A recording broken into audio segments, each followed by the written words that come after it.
Hello friends, आज हम बात करेंगे डीएलएड फर्स्ट सेमेस्टर। आज का जो हमारा विषय है वह है सामाजिक अध्ययन। इससे पहले दोस्तों मैं इस पे 4 से 5 वीडियो बना चुका हूं, उसको आप प्लेलिस्ट में जाकर देख सकते हैं।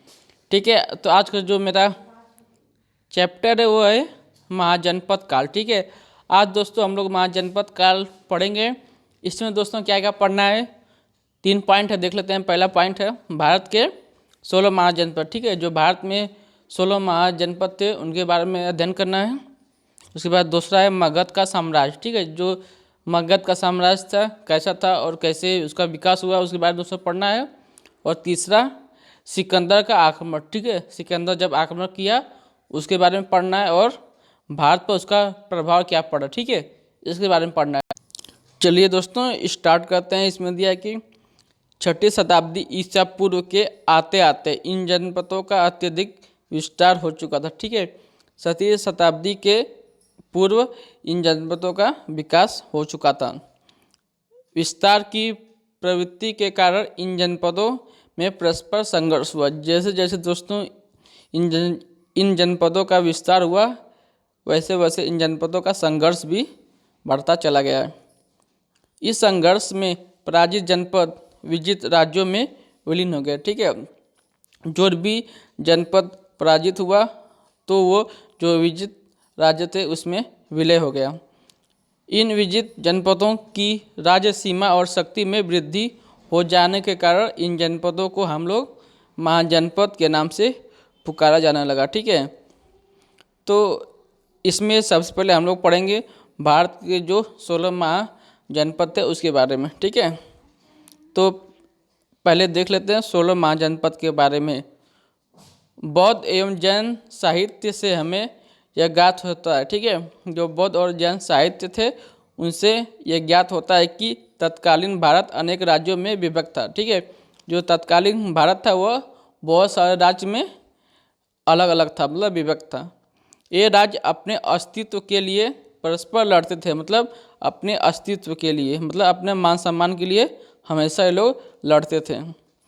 इन राज्यों में राजतांत्रिक तथा गणतांत्रिक दोनों ही प्रकार की शासन पद्धति अवस्थित थी। ठीक है, इन जो राज्य थे इसमें राजतांत्रिक भी थे और गणतांत्रिक दोनों प्रकार के शासन चलते थे। इनमें 16 राज्य प्रमुख थे। ठीक है, इन राज्यों में कौन से 16 राज्य जो बहुत ही फेमस थे, प्रमुख थे। राज्यों की संख्या 16 होने के कारण इन्हें 16 महाजनपद के नाम से जाना जाता था। ठीक है, 16 महाजनपदों के विषय में बौद्ध एवं जैन साहित्य तथा पाणिनि के अष्टाध्यायी से जानकारी प्राप्त होती है। ठीक है, ये 16 जनपद के बारे में हम लोगों को बौद्ध और जो जैन साहित्य थे इससे और जो पाणिनि के अष्टाध्यायी लिखे थे उन सबसे ज्ञात होता है, मतलब नॉलेज मिलता है। आप देख लेते हैं इन 16 महाजनपदों का नाम। ठीक है, तो पहला तो क्या था दोस्तों, वह अंग था। दूसरा क्या था, मगध था जो बिहार में पड़ता है। तीसरा काशी था।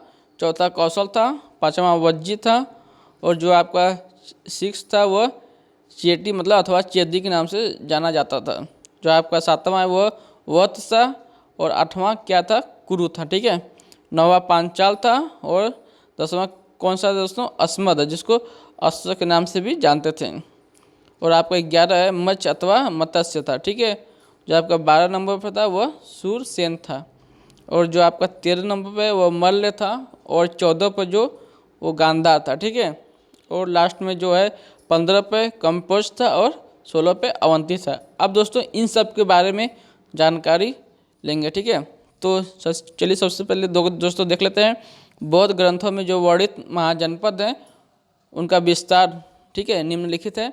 तो पहला आपका अंग के बारे में, जो अंग राज्य था इसके बारे में दोस्तों पढ़ लेते हैं। जो अंग महाजनपद की राजधानी कहाँ थी दोस्तों, वह गंगा के संगम पर स्थित चंपा थी। ठीक है, जो गंगा जी का संगम था वहीं पर स्थित चंपा थी। अंग आधुनिक बिहार के भागलपुर और मुंगेर जिले में फैला हुआ था। जो इस समय आधुनिक के समय जो बिहार राज्य के भागलपुर और मुंगेर जिले हैं वहीं पर दोस्तों ये फैला हुआ था आपका अंग। ठीक है, जातक कथाओं से पता चलता है कि चंपा तत्कालीन भारत की एक समृद्ध नगरी थी। जो चंपा है वह तत्कालीन भारत की एक समृद्ध नगरी थी, मतलब इसका अच्छा विकास हुआ था तथा यहाँ से व्यापारी अनेक देशों से व्यापार करते थे। ठीक है, यहीं से ही बहुत सारे व्यापारी अनेक देशों से भी व्यापार करते थे। 6ठी शताब्दी ईसा पूर्व में यहाँ का शासक ब्रह्मदत्त था। ठीक है, जो 6ठी शताब्दी ईसा पूर्व था उस समय इसका शासक कौन था, वह ब्रह्मदत्त था। अब दोस्तों नेक्स्ट पॉइंट हम लोग देखेंगे सेकेंड, मगध। ठीक है, मगध के बारे में देख लेते हैं। मगध महाजनपद बिहार के राज्य के गया और पटना जिले में फैला हुआ। ठीक है, जो उस समय मगध राज्य था वह वर्तमान में कहाँ है दोस्तों, वह गया और पटना जिलों में फैला हुआ था। इसकी राजधानी दोस्तों कहाँ थी, गिरिव्रज था। ठीक है, बिंबिसार ने इसका नाम बदलकर राजगिरी कर दिया। जो बिंबिसार शासक हुआ वह राजगिरी नाम इसका रख दिया गिरिव्रज से। ठीक है, महात्मा बुद्ध के समय यहाँ हर्यक वंश के बिंबिसार का शासन था। ठीक है, जब महात्मा बुद्ध उस समय थे उस समय यहाँ का जो शासक था वह हर्यक वंश का बिंबिसार था। ठीक है, बिंबिसार था। यह महाजनपद अपने वैभव के लिए उत्तर पश्चिम में गंगा और सोन नदी से, ठीक है, ये जो महाजनपद था अपने वैभव के लिए उत्तर पश्चिम में और गंगा सोन नदी से दक्षिण में, ठीक है, विंध्य पर्वतमाला के किनारे तथा जंगल से पूर्व में चंपा नदी से सुरक्षित एवं प्रख्यात था। मतलब यह चारों ओर से घिरा था और सुरक्षित था। कौन सा आपका, मगध राज्य। ठीक है, अब देखेंगे नेक्स्ट काशी के बारे में। ठीक है, जो आपका वाराणसी में पड़ता है। काशी महाजनपद सर्वाधिक प्राचीन स्थल था। ठीक है, जो काशी महाजनपद था वह सर्वाधिक प्राचीन था। इसकी राजधानी कहाँ है दोस्तों, वह वाराणसी थी। वाराणसी कौन है, वाराणसी वरुणा और 80 नदियों के संगम पर स्थित थी। जो आपकी वाराणसी थी वह वरुणा और 80 नदियों के संगम पर स्थित थी। राजा ब्रह्मदत्त के शासन काल में काशी अत्यधिक समृद्ध हो चुकी थी। मतलब जो राजा ब्रह्मदत्त था उसके शासनकाल में काशी बहुत ही समृद्ध हो चुकी थी। इसका कौशल राज्य से संघर्ष चलता रहता था। ठीक है, जो इसका है वह कौशल राज्य से संघर्ष चलता रहता था, जिसके कारण काशी की शक्ति क्षीण होने लगी थी। ठीक है, जो युद्ध चलता था उसके कारण काशी की शक्ति क्षीण हो चुकी थी और अंत में काशी कौशल राज्य में विलय हो गया। ठीक है, जो आपका काशी है वह लास्ट में कौशल राज्य में विलय हो गया। ठीक है, अब दोस्तों देखते हैं कौशल के बारे में, जो आपका चौथा राज्य था महाजनपद काल का।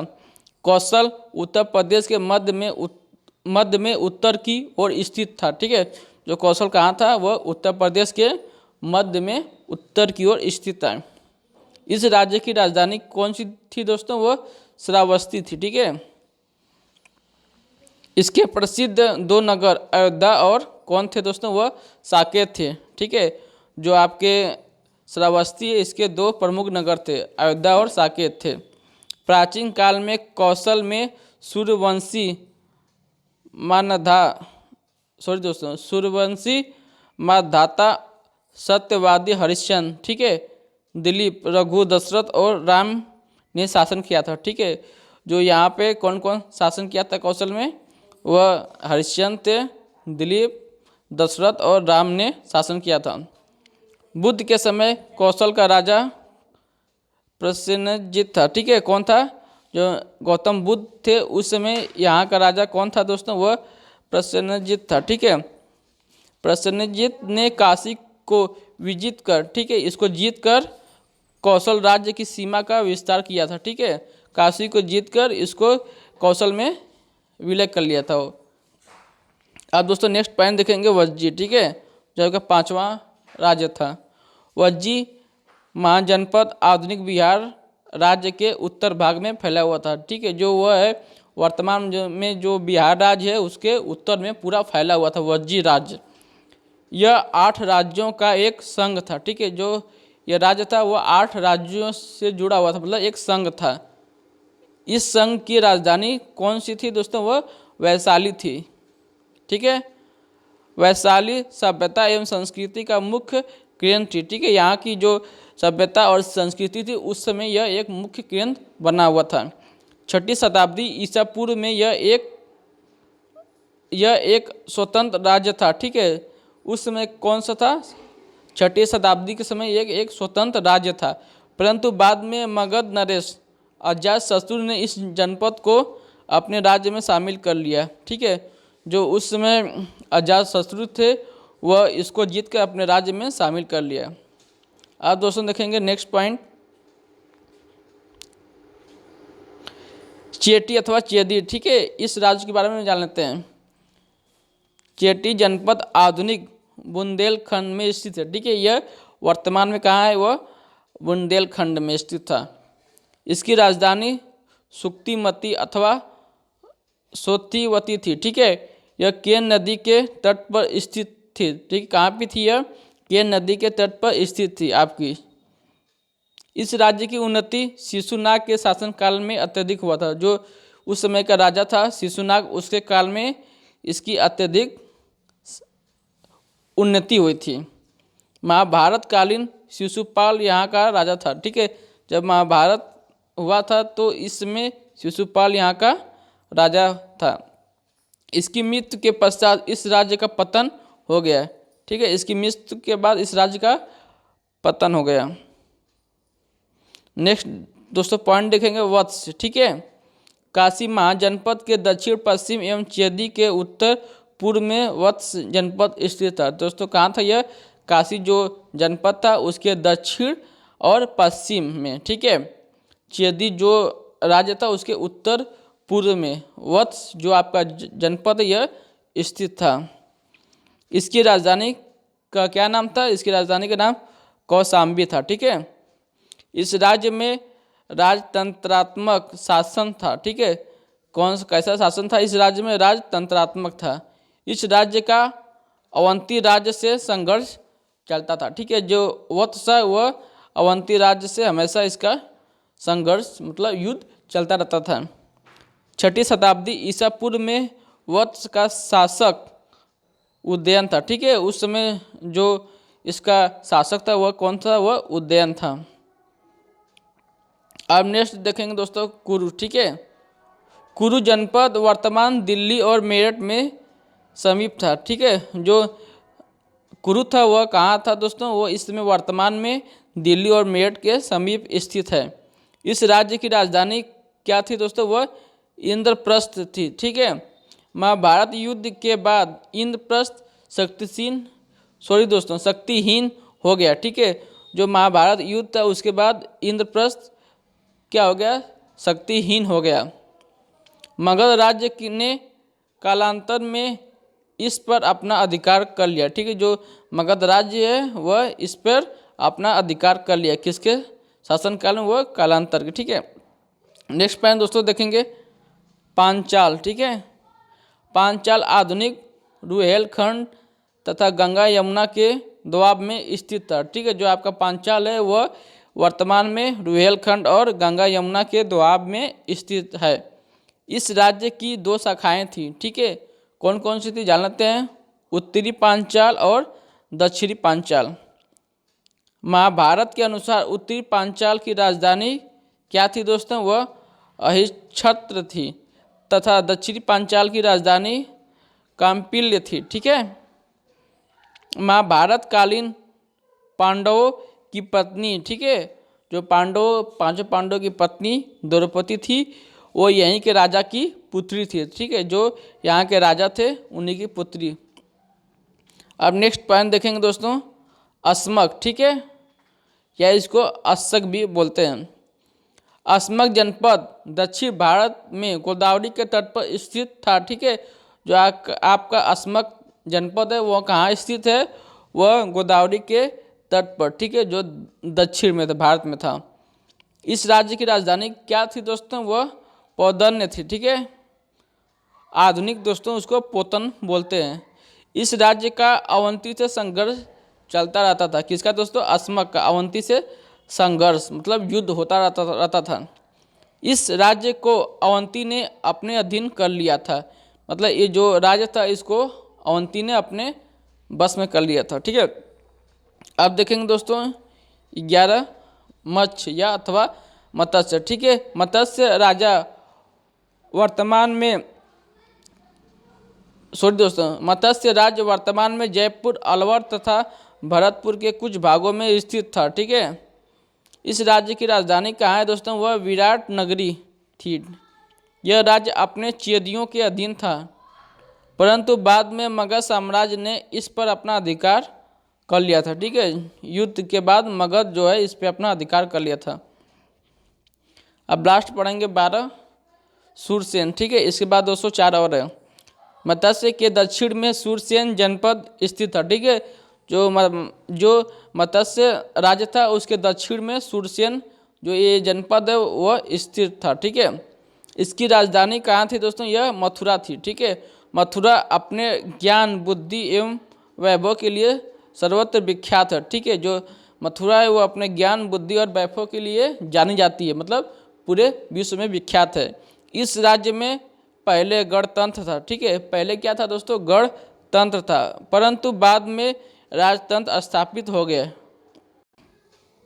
अब देखेंगे दोस्तों नेक्स्ट मल्ल। ठीक है, वज्जियों के संग राज्य के उत्तर में 2 भागों में विभाजित मल्ल एक पहाड़ी राज्य था। ठीक है, 2 भागों में विभाजित एक पहाड़ी राज्य था। इसके एक भाग की राजधानी कुशीनगर। ठीक है, जो इसकी एक भाग की राजधानी क्या थी दोस्तों? वो कुशीनगर थी तथा दूसरे भाग की पावापुरी थी। ठीक है, एक भाग की क्या थी? कुशीनगर थी और दूसरी पावापुरी थी। महात्मा बुद्ध जो थे उनके जीवन काल में ये दोनों नगर महत्वपूर्ण थे। ठीक है, महात्मा बुद्ध के जो जीवन काल था उसमें ये दोनों नगर बहुत ही महत्वपूर्ण थे।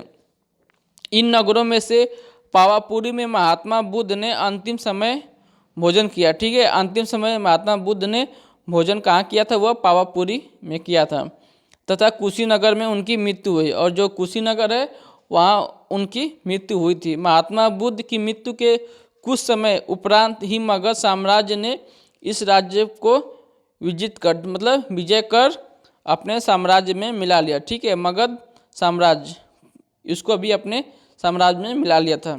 अब दोस्तों देखेंगे नेक्स्ट पॉइंट 14। ठीक है, गांधार। गांधार राज्य आधुनिक अफगानिस्तान का दक्षिण पूर्वी भाग है। ठीक है, जो इस समय अफगानिस्तान देश है उसके दक्षिण पूर्व का भाग था। कौन था? वो गांधार था। कश्मीर का कुछ दक्षिण भाग तथा पंजाब का कुछ पश्चिमी भाग इस राज्य की सीमा में आते थे। ठीक है, जो गांधार राज्य था उसमें जो पश्चिम का दक्षिण भाग है तथा पंजाब का पश्चिम भाग है इस राज्य की सीमा में आते थे। इसकी राजधानी क्या थी दोस्तों? तक्षशिला थी, जो आज पाकिस्तान में पड़ती है। तक्षशिला ज्ञान के केंद्र के रूप में सर्वत्र विख्यात थी, मतलब उस समय सबसे अच्छा अगर शिक्षा का कोई जगह था वह तक्षशिला था। वहीं पर दोस्तों शिक्षा दी जाती थी। विद्यार्थी दूर दूर से यहाँ शिक्षा ग्रहण करने आते थे। कुरुवंशीय धृतराष्ट्र की पत्नी गांधारी यहीं की राजकुमारी थी। ठीक है, जो गांधारी थी वह कहाँ की राजकुमारी थी? तो वह गांधार की थी। ठीक है, अब दोस्तों देखते हैं नेक्स्ट पॉइंट 15। ठीक है, कंबोज। तो ये इसके बारे में दोस्तों देख लेते हैं। कंबोज गांधार राज्य की पड़ोसी राज्य था। ठीक है, जो कंबोज था वो जो गांधार राज्य है उसका पड़ोसी राज्य था। इस राज्य की राजधानी राजपुर थी। ठीक है, आप दोस्तों देखते हैं इस चैप्टर का लास्ट पॉइंट अवंती। ठीक है, अवंती राज्य के 2 भाग उत्तरी अवंती एवं दक्षिणी अवंती है। ठीक है, अवंती के 2 भाग थे, उत्तरी और दक्षिणी अवंती। यह राज्य मालवा में स्थित था। ठीक, कहाँ पे? मालवा में स्थित था। अवंती की राजधानी महिष्मती थी। ठीक है, अवंती की जो राजधानी थी वह महिष्मती थी। बुद्ध के समय अवंती एक शक्तिशाली राज्य था। ठीक है, जब गौतम बुद्ध थे उस समय अवंती एक शक्तिशाली राज्य था। इस राज्य का प्रसिद्ध शासक क्या नाम था दोस्तों? वह चंद्र प्रद्योत था। ठीक है, अब दोस्तों हम लोग मगध का साम्राज्य अगले वीडियो में पढ़ेंगे। देखेंगे कि मगध का साम्राज्य कैसे हुआ, कैसे मगध साम्राज्य का उदय हुआ और कैसे कैसे मगध साम्राज्य का विस्तृत हुआ। ठीक है, यह विस्तार हुआ, उसके बारे में दोस्तों देखेंगे नेक्स्ट वीडियो में। आपको मेरा वीडियो कैसा लगा, अच्छा लगेगा तो कमेंट कीजिएगा, लाइक कीजिएगा और अपने दोस्तों में शेयर कीजिएगा।